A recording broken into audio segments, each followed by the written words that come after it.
Welcome. I'm Victoria Schneps, and this is Victoria's Stars. As the publisher of The Home Reporter, The Brooklyn Spectator, The Spectator News, The Queen's Couriers, I meet a lot of stars. But today the constellation is shining very brightly because I have with me Tony Yulee. Well, thank you, Williams. Vicki. Thank you. And Ingrid Lewis-Martin. Thank you, Vicki. A pleasure to be here. You know, we're all multiple named people. I'm Vicki Schneps Eunice. We're all married, right? We have our married lives. We have our, our lives as women. We have our lives as friends. We have our lives as working women. We have our lives as Mothers. So, Yeah. I guess, how do you balance it, Tony? I mean, this I think is a woman's biggest challenge. I think my secret is, in terms of the multitasking, I make sure that one thing builds upon another. And then I have a really clear sense of what I have to do now. I'll give you an example. Wow. Okay, for instance, if there's something that I have, that if one of my children is sick, that's a now. Okay. If we have an emergency at my job at Con Edison, that's a now. Those are the kind, and things that I can put off are things that are less urgent. But I kind of line things up with paycheck, being a mom, and being married. Those are the three things. And those are the things that I have to juggle, so to speak. So that's how I work it out. I think that's true. How do you handle it? Wow, I'm impressed, Tony. I can take a chapter from your book. Well, family to me is first. Paycheck is really important. I couldn't survive without a paycheck, but family is first. So I really prioritize my family first. Then my work would be secondary. So I try to take care of home first. Well, I think, knowing that what you're working with Eric Adams, our new borough president that we've all come to love, I think the challenging job, I'm in awe of the kind of schedules that he keeps. And I know when he was state senator, you were by his side. Yes. So how did you survive those years? And what's it different like being in the borough hall position? Well, in the state senate, we had a smaller staff, but we refer to each other as team, which I love. So we had a smaller team. And my responsibilities were a bit more extensive because I had to cover the full gamut, sort of do a little bit of everything. In Borough Hall, again, I'm the right hand, but I don't have to do everything. I do really point-specific things. We call them the heavy lifts. So it's a little bit better. Well, it's true, and it's a little bit better. I find that my time, I can manage it more effectively, and I can breathe a little bit, believe it or not. So, and it's exciting. So what have been the heavy lifts that you have found? Because let's see now, what is it? It's 7 months? Well, let me say this before I talk about this particular heavy lift. The borough president has a real, true agenda. He wants to make Brooklyn a better place for everyone. Specifically, he wants seniors to thrive in Brooklyn. He wants children to become well educated. He wants families to prosper and businesses to grow. So we have a multitude of things that we will put in place to accomplish those goals. But right now, one of my heavy lifts is finding finances for the concert series at Coney Island. All because we've been inundated with calls, People want it, they need it, because a lot of people do not have the resources to go away on vacation. And the concert series was not going to happen, and he said, no, we have to make this happen. And it's our goal to raise approximately $350,000 in a very short space of time. So that would be a heavy lift that I would be burdened with. Okay. But we will be successful. Well, I think, I think I'm impressed when I met Tony when I came to Brooklyn, the can-do attitude, right? I think that's what I love about Ingrid, her can-do attitude. There's nothing that she's asked to do that she doesn't find a way to do it. Well, you put so much of yourself in your work. And even though, you're a mother and all those other things, and you put yourself in it, I think women approach work, or at least the women that I know, you put your entire self behind it. It reflects you. So you want to be successful in what you put your hands to. And I just had that conversation with someone today about how you put your hands to things. And it's not really the money. It's more the fact that It's the statement about who you are as a person and the contribution you want to make to the world. So that's No, what- I do think there's something about that. You know, we as women, I think maybe because I love both of you, when I got to know you, was that there's no such thing as obstacles. You just find ways to do things, Yeah. and you love what you do. right. I do. Right. I think it's really important that one enjoys whatever their job is or station is in life. passion. I was It going to is. say that. Right? When it turns into that passion, it's not a job anymore. It's your avocation. It's part of your existence, so to speak. And perhaps that's what inspires me. The fact that when I meld all these worlds together, it's all about my own individual passion. Well, I'm a community activist first. Okay. Were you And that way when you were a kid? yes. So I was thinking about myself that, you know, I was always very active, but my mother was a Girl Scout leader. Okay, So I excellent. was born to it. And I was a Girl Scout. Okay, there you go. But I mean, my parents were very giving, you know, people. They were nurturing parents, first of all, and then they were very giving to others. They would always help those who were less fortunate. Right. I remember many days seeing my parents actually feed people from the street that we didn't know. It got to a point where I said, "Ma, Dad, you have to be careful. Times have changed." So we've just always had that way where you want to help others. And I think you do. And- I think there's something in you that you are born or see from your parents. Did you find that, Tony? Well, you know, it's kind of funny because as I was walking, because I'm on this whole walking kick right now, Oh, I started to think about my dad. And when we grew up in Plainfield, New Jersey, he ran for office and he won. He was going to be a city councilman. But then we went on vacation to Louisville, Kentucky, and he was a chemist, so he got a job at Celanese, so he had to resign before we started. Wow. But I said, gee whiz, that was there. That was part of our family ethic, of course, too, with my mother being a school teacher and my dad being a chemist, but both of them being the kind, you know, they were models for me. The way that they lived their lives, their work ethic, their belief in service. And they're teaching us that it's not about the money, it's about what you're giving. It's the contribution that you're making. That's what reflects you Well, in the I've world. always believed that if you love what you do, you do it well, you will make the money. It'll Yeah. come. It will comes. come. It's You true, just it don't know does. when it's coming. Right. But it will come. true. Because, you know, it's God's time, you know, and God's time, I really get that God's time is now. And I saw that with the promotion of my television show, Brooklyn Savvy. You know, I was in subways and bus shelters. And I remember when I pitched the show to them and they said, yes, let's do this, I saw that. Now, it took 3 years to get there, but God's time is now. So that was already there. I just had to grow to it. I just had to get to it. So that's how I So how I did see Brooklyn life. Savvy get born? Oh man, you know what? It started basically on this network. I was the moderator for something called the Brooklyn Reporter Roundtable. And through the inspiration of folks that worked at BCAT at the time, they said, Tony, why don't you do a show on like The View in Brooklyn? But you'll have to produce it yourself. And to me, that was like a dare. That was a challenge. So I said, you know what? I'm going to fool them. I'm going to produce this. And so that's basically how it started. Through a lot of support here, I have to say. I took the classes at Brooklyn Community Access Television, which it was called at that time. Okay. And my public affairs skills really helped me because, as you know, putting together a television show is very much like an event. You have to secure the venue, you have to get the guests, you have to have the script, blah, blah, blah. And so that's part of how I've approached it. And I learned those skills through my work as well as being on the board here at BRIC and being part of Brooklyn Community Access Television. So did you get sponsors? I have underwriters. You can't, you know, you cannot get paid when you're doing community style haven't figured that out television. yet. Yeah, no. You do have underwriters, and I have been fortunate to get some underwriting. Yes, Because it's a lot of yes. time that goes into it. It is, and again, you know, this is about helping. You know, a rising tide lifts all boats. So this is all about helping others. You don't want people to just volunteer. You know, you want to be able to pay crew. You know, you want to be able to pay people who are devoting their time.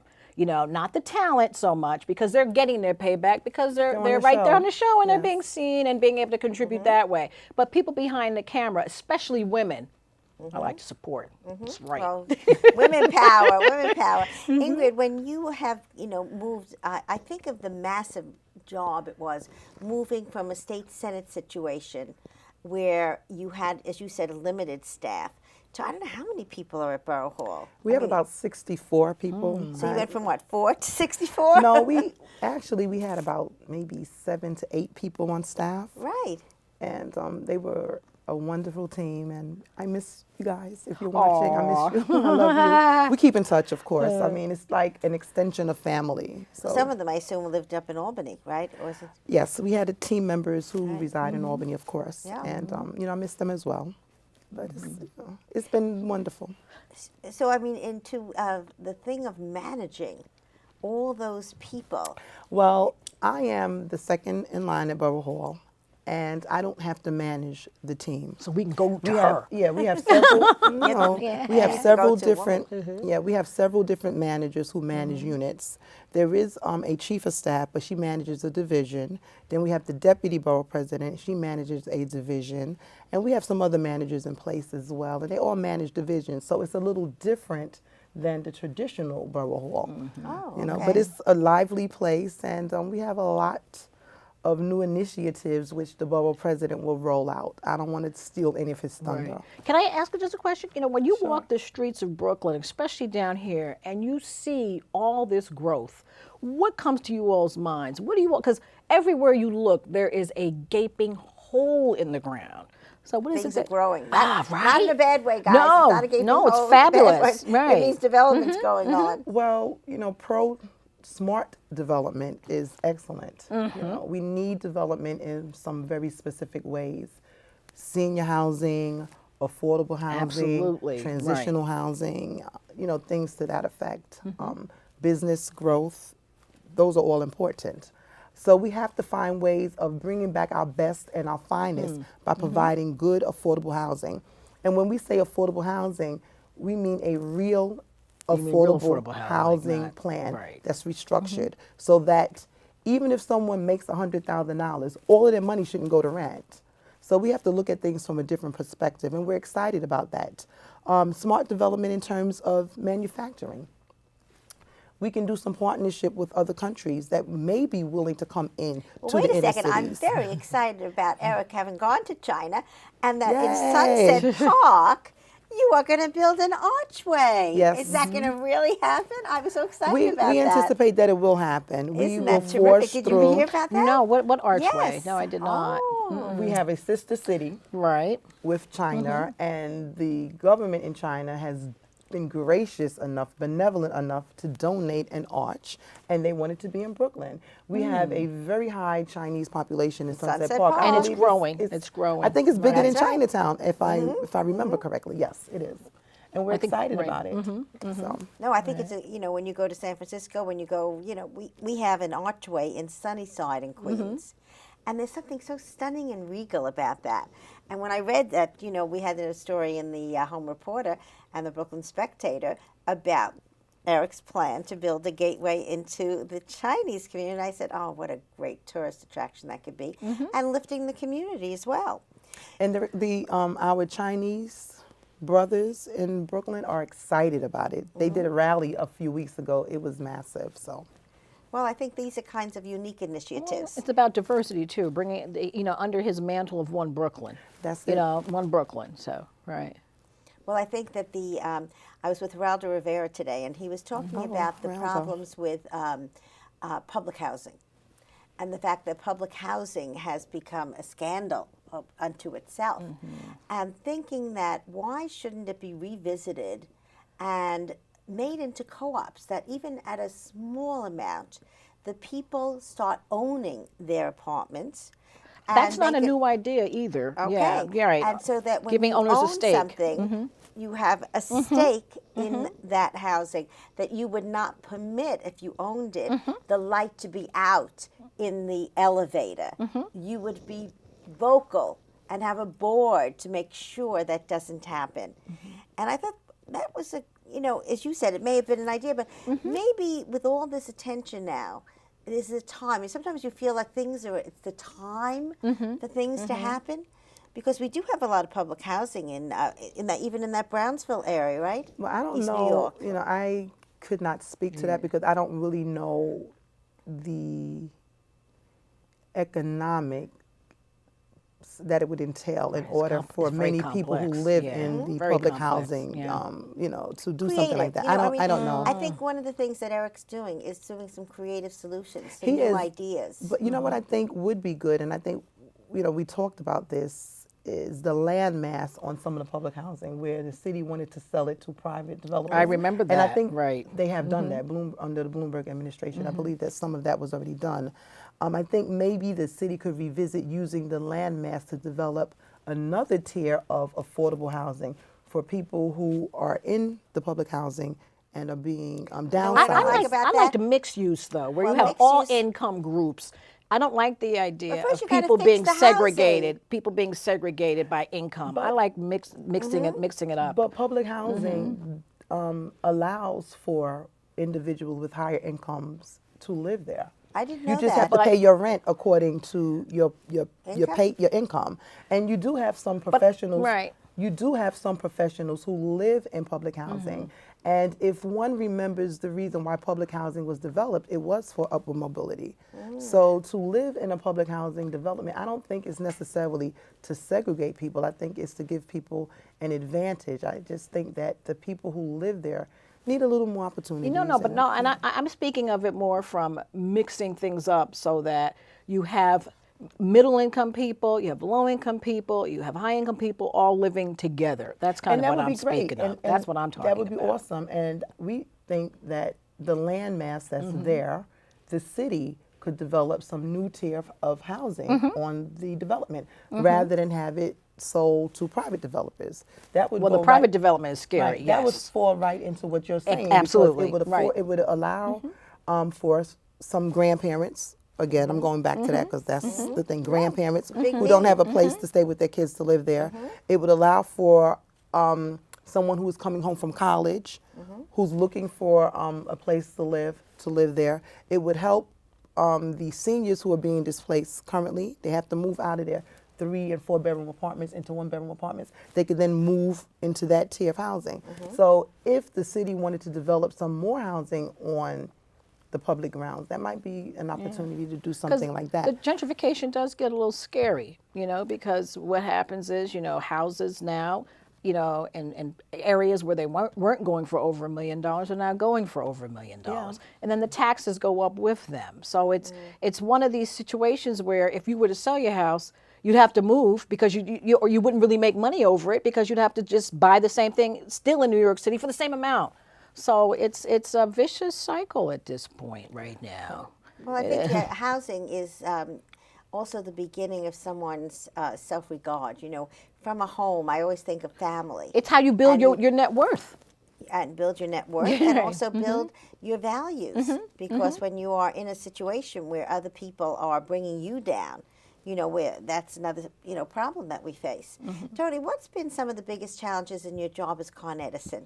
Because that's have you been with Con Edison your whole adult life? Well, not my whole adult life, Okay. but I have worked for Con Ed for over 25 years That's now a lot of as years. Director of Public Affairs. And I would say, I feel like I'm a great fit for my job. So the challenges, Hurricane Sandy, I would say that was a challenge, just in terms of the magnitude of what happened to New Yorkers, and then having to respond to the needs of many people. And that was a huge challenge. I've never heard one bad word about how Con Edison reacted. But I do hear terrible things about the federal government's repayment or payments to the people. I don't know if you get complaints about that in Borough Hall.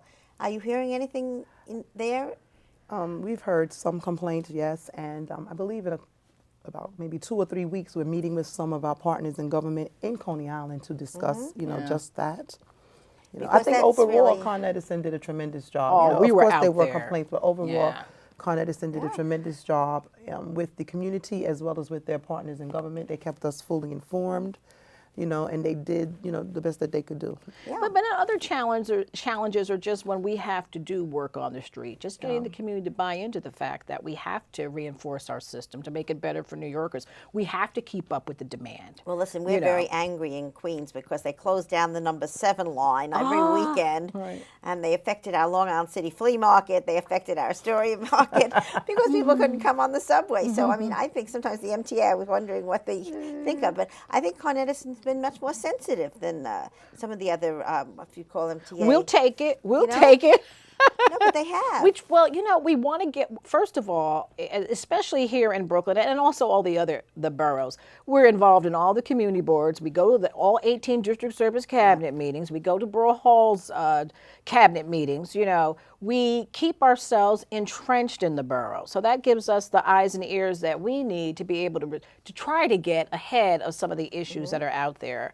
We also have a great corporate contributions program. So if you're a nonprofit organization that fits with our strategic focus areas, we'll so what's consider the a grant. strategic focus area at this time of life? Well, STEM, science, technology, engineering, and math programs. Okay. We're also civic engagement.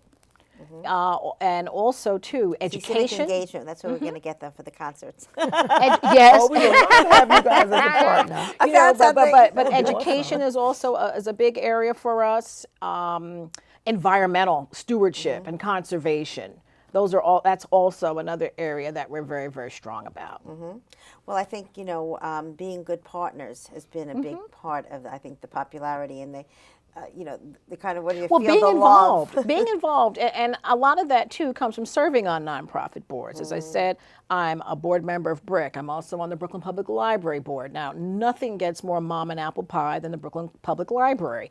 I think that I don't want to misquote, but I think we have 60 branches in Brooklyn. So, that's a lot of reach into the community. So, when you're supporting the Brooklyn Public Library, you're reaching a large number of the residents. Also, the Brooklyn Navy Yard is an organization I'm involved in. Bed-Stuy Restoration Corporation. I was down at the Brooklyn Navy Yard. I have to interrupt. And I was just so impressed with what's going on there. It's amazing. Like another world. It is amazing. It's amazing. They've got a great employment center. A place where residents in the neighborhood can go and seek work, and get placed in jobs. And most of these jobs are uply mobile. They have a great internship program. And again, more of our partners also very involved in the Brooklyn Chamber of Commerce on their Government Affairs Committee. So we keep ourselves out there, and my staff is the same way. You got to be a clone. Told me that. You got to be a clone. So how many of you are on your staff in Brooklyn? I have 4 people now, and they're 4 great people. Okay. So because there's a lot of areas to cover. Absolutely, absolutely. But as with me, they love their jobs too. Public affairs work in its crux is all about relationship, cultivation, and management. Yes. So it's about getting to know people. And there's no better place in Brooklyn because no better place than Brooklyn right? to do this because, it doesn't take a long time to get to know the people that you need to know here because we're so cohesive. Right. We're cohesive. I think I felt that when we bought the chain of papers in Brooklyn 3 years ago, how we immediately connected. I think there's something very wonderful about the Brooklyn world and, how much they appreciate each other. Absolutely. That's the word, appreciate each other. We got a phenomenal Chamber of Commerce right now. I got to give a shout out to the Chamber. Well, the Chamber, my friend Denise Arbisu and Carlo. Yeah, well, I think Denise is actually one of your savvy ladies. Yes, isn't she is. there are a number of women. We've got about 8 or 9 now that rotate on the show because we got to keep it fresh. But there's always, and now Brooklyn, I am being recognized on the street. People are stopping me. Right. And, when you're with any endeavor, there's always the hard struggle part of it. But when someone says to me, please keep your show on, I make my daughters watch it. I know that that it's doing what I want it to do. That's my end game. Right. To inform young women. And if you make your daughters watch it, that is a huge pat on the back for everyone involved. You both, I believe, are role models for your children. And I know you both have children. How do you think by saying or is it by doing that they have learned the values that you both have? Ingrid, in your case. My son is 27, Right. very wonderful young man. I'm very proud of him. It's a combination, and it wasn't just me. It was a family effort. You know, my parents, God rest their souls, my mother-in-law, my husband, my sister, my brother. I mean, it was just a real family effort where we instilled values in him. We raised him the same way in which we were raised. I mean, I told him the same things that my parents shared with me, the same things my parents shared with my sister and brothers. So it was just a real family effort. Then also the neighbors, because in my community, it takes a village to raise a child. And we really had that sort of camaraderie-ship. And it's the same. Did you live in the same place for a long time? For many years, I moved. that's- I'm- that's- See, you know, I didn't have any of that, you know, Okay. because I've I moved did. many, many places. You know, of course, I had my parents, but I've lived in California, I've lived in Michigan, I've lived in New Jersey, I lived in Massachusetts. But at the end of the day, I think my kids have learned more by watching. I say a lot, but if you're saying one thing and you're And doing doing. something different, you know, so I know that they've watched me because I can see how they act and how they both have really strong work ethics. They both know that if they want to do something in life, it's about them pushing themselves. You know, my son is a scholarship athlete. He's a football athlete, and it was interesting because about 3 years ago, he tore his ACL and his meniscus, and it looked like that football dream wasn't going to happen. But I said to him, if this is something that you really want to do, then I will support you in it. So he went to a post-grad program, and this year he got his scholarship. So Excellent, how excellent. good of a All right. lesson is that? Now, he has a lot to say. You know, sometimes we talking to kids kids. have a lot Yeah. You to know, you say. got to close your ear, and not close them, but it's like, what? He's got to mature, but he will. is He's maturing. He will. He will. is so on his way. Well, he I is think so on my his two way. wonderful guests, Tony and Ingrid, are Thank on you. their way of being And a shout out to my daughter. successful to, Got to, right. Yeah, got to say watch something. out Yeah. for our community and adding a great deal to our community. And I'm so pleased to have had a chance to have a conversation with Thank Tony you. and with Ingrid, and to a very wonderful future endeavors, because I know you guys don't let any grass grow under your feet. And I thank you so much for spending time with me and having a conversation about our lives, because each life is so unique. But I think the message you brought about good family values will stand everybody that you bring to you, because the values are in you. So I thank you. It's Victoria Schneps saying, have a great evening.